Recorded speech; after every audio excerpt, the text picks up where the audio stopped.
Hello friends, Rehman গার্ডেন্সে আপনাদের প্রত্যেককে স্বাগতম।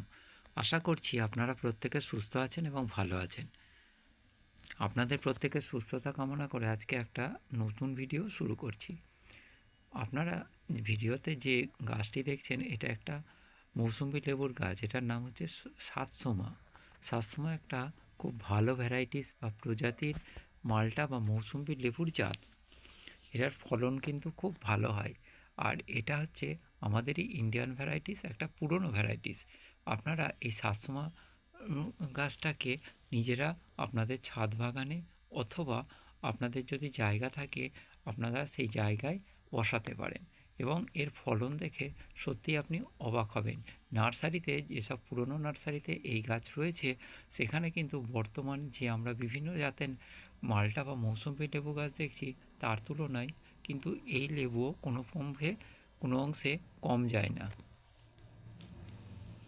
তাই আপনাদের আমি অনুরোধ করব এই গাছটাও আপনারা আপনাদের ছাদ বাগানে বসাতে পারেন। আমি এই গাছটাকে নতুন কিনলাম, আমার ছাদ বাগানে এই গাছটা কিন্তু নেই।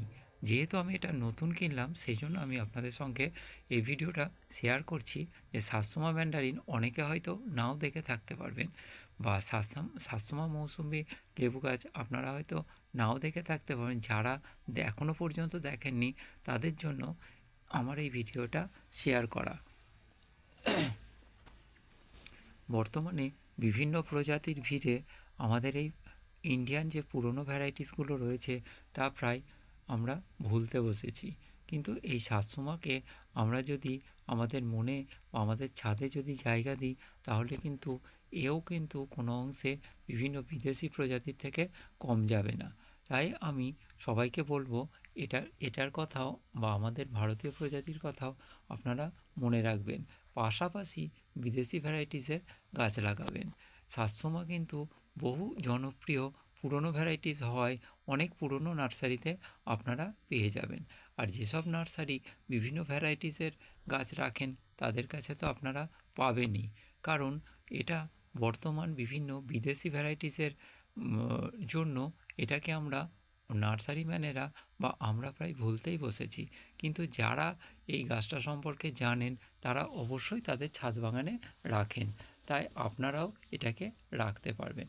এটার কিন্তু আলাদা কোনো পরিচর্যা নেই। আমরা মৌসুমি লেবু গাছে যেমন পরিচর্যা করি ঠিক তেমন।